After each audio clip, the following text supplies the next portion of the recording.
President Trump heading to McAllen, Texas. Look for coverage at cspan.org of events later today and C-SPAN 3. Meanwhile, on Capitol Hill on this 20th day of the government shutdown, House Speaker Nancy Pelosi briefed reporters on the House response and their efforts to open the government.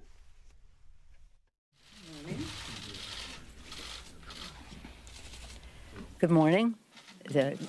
This week, House Democrats are continuing to pass Senate Republican language. As I said in my opening day remarks, we want to accept good ideas wherever they come from, if they are a solution. And so in that spirit, we accepted the Senate Republican language for bills that have passed the Senate 92-6. Strong bipartisan support. We're putting those on the floor each day. Yesterday, we did the legislation to open up the Treasury Department to make sure that people there are able to come to work and be paid as they meet the needs of the American people, including, but not confined to, getting their refunds, or getting a small business SBA loan, answering questions for taxpayers who are calling in. The full function of the Treasury Department. You can't say to the Treasury Department, come in, do the job, you're not going to get paid. That's what the president is saying. And today we will have the agriculture bill, the bill that covers the Department of Agriculture on the floor so that we can address the farmer's safety net. They are expecting and not receiving what the president promised when he did his, shall we say, misinformed trade policies. They also have subsidies and other needs as they plan for the growing season, and food safety inspections, food stamps, all the rest being held up by the president's petulance. Again, today we'll do, this week we'll vote on transportation and HUD. This is to prevent families from being evicted from their homes. There's so much that HUD has to do with housing in our country that is forestalled by the president's obstinance. And then we will do Interior Department legislation on Friday. Next week, we'll proceed with legislation that did not pass the full Senate yet, but very strongly came out of committee. In fact, with the vote, in some cases, where he is on the committee, of Mitch McConnell.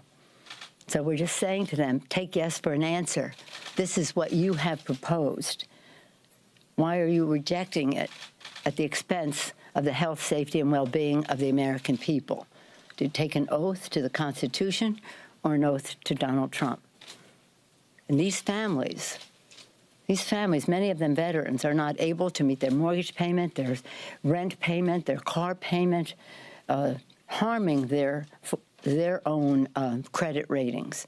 You're no friend of veterans if you harm their credit rating, and that's exactly what the president is doing. He's also harming the full faith and credit of the United States of America and our credit rating if he lets this go on with statements so irresponsible of saying, I'll let this go on for months or years. Months or years, the President of the United States. And so he's endangering the safety of our food supply, the security of our airlines, vulnerable families, nutrition assistance, tax refunds, paycheck of 800,000 innocent families. What did they do to deserve this? Of course, the president doesn't believe in governance. So he doesn't care if governance doesn't take place. He doesn't appreciate the role of public policy in the lives of the American people. But in addition to that, what he is proposing is not the best way for us to secure our borders. And let me just make a clarity. Not only was the president unpresidential, surprise, surprise, yesterday, and his behavior. I think the meeting was a setup so he could walk out, but I'll say just that.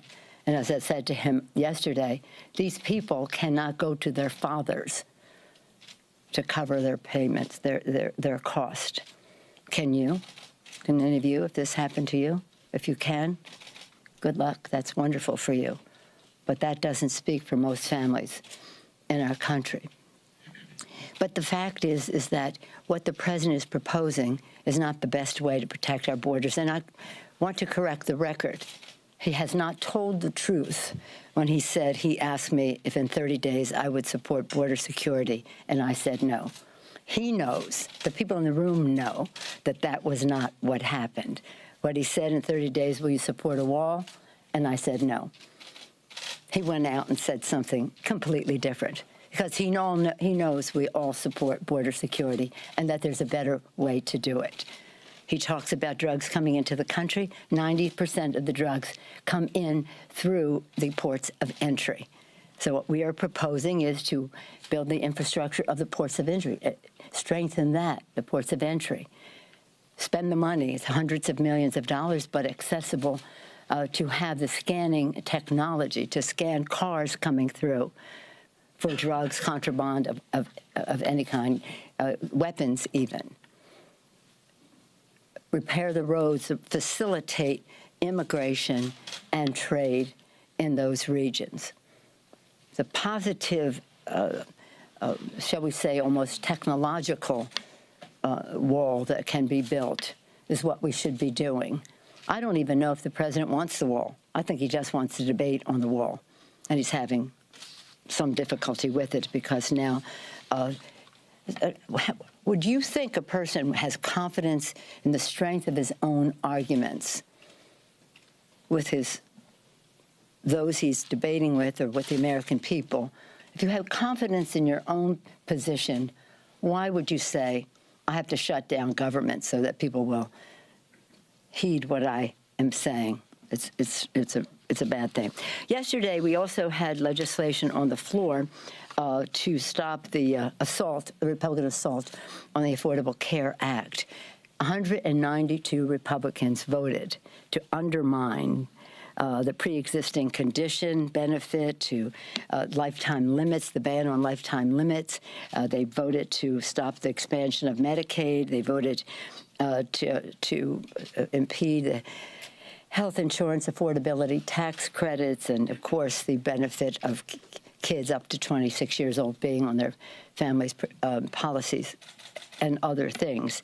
Only 3 Republicans voted against that, and that was a vote for us to continue our legal argument against the case that the Republicans have brought. On the campaign trail, they said, oh, yeah, we're for the pre-existing condition. We are. 192 of them voted against it yesterday.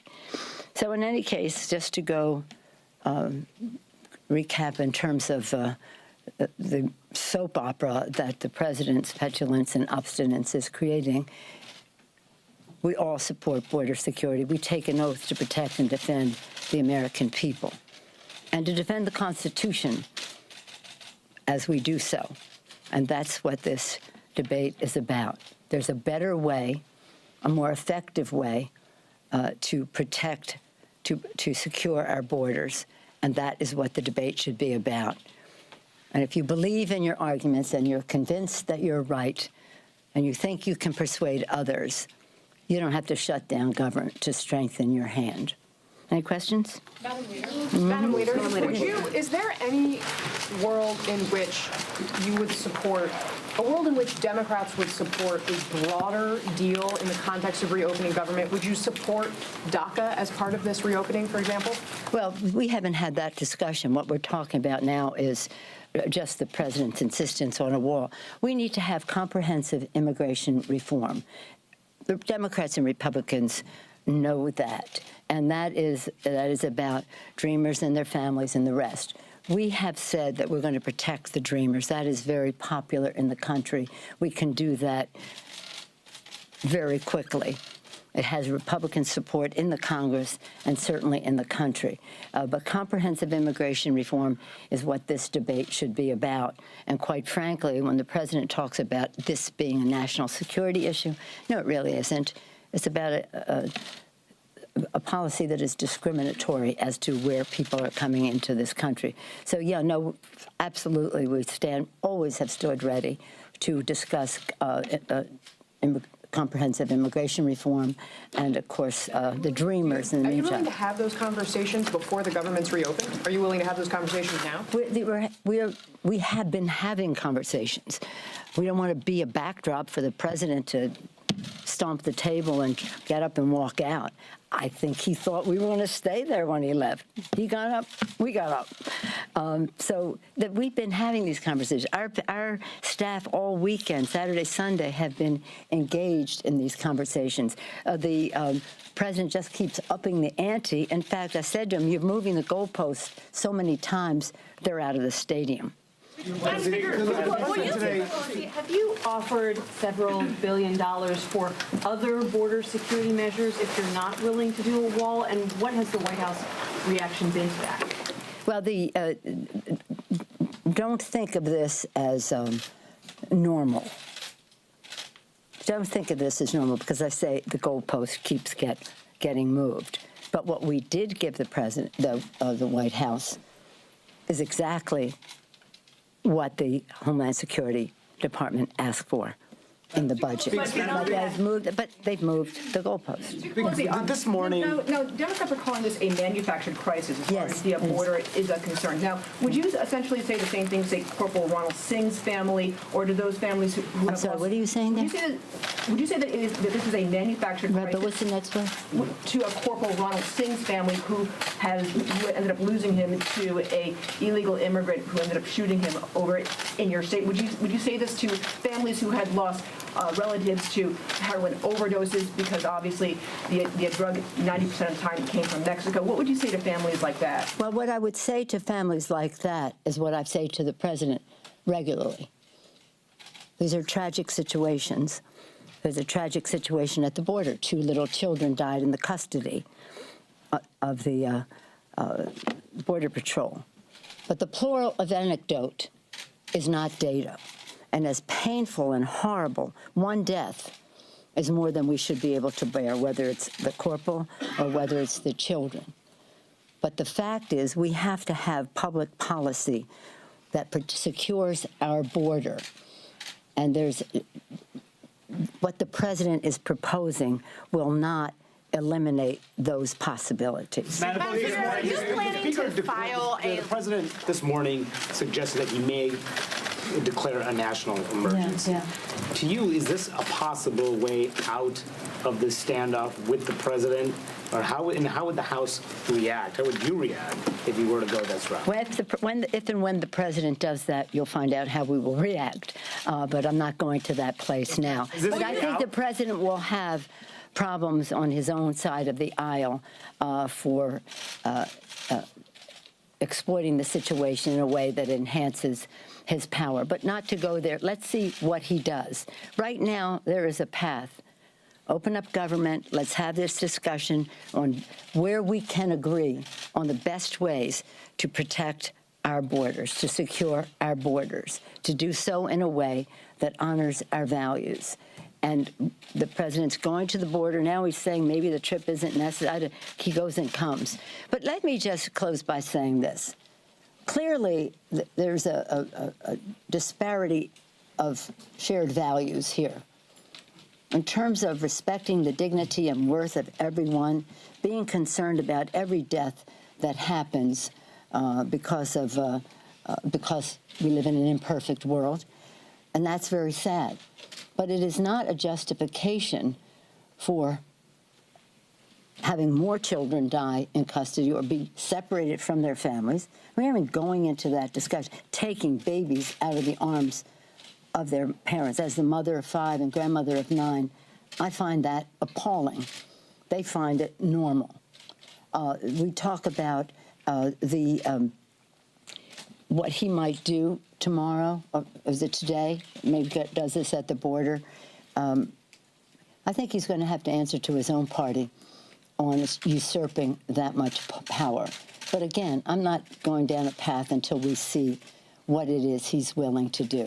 But it's unfortunate because there's an opportunity cost here of this money that he keeps increasing the amount of money, the increasing amount of beds, increasing the obstacles to finding a solution, because I don't think he really wants a solution. I think he loves the distraction that this is from his other problems, and that's most unfortunate. It's a luxury our country can't afford under any circumstance. It's certainly a luxury we can't afford when he has shut down government, takes pride in it, and says months or years. That's not the action of a responsible president of the United States. So let's see what he decides to do, and when he does. And let me just close as a Californian by saying how shocking it is that this president would say he's going to withhold funding to meet the disaster assistance, disaster needs of people in California. Ironically, most of those fires, except for maybe part of what happened earlier in Santa Rosa, most of those fires took place in rural California. The votes he did get in California were in rural California. So we're saying to him, if you think you're punishing our state, you're punishing your own voters. And besides which, unless you have a different definition of what a disaster is and the needs for assistance, you have no right to withhold those funds. And I look to my Republican colleagues from California to stop looking the other way, the president's irresponsible behavior nationally. But they know people died, communities were wiped out, and they're just cavalier about it because of the President of the United States. Thank you. Sorry, just one last question. The last few, Thank you. The president said he'd rather talk to she than to you. All right.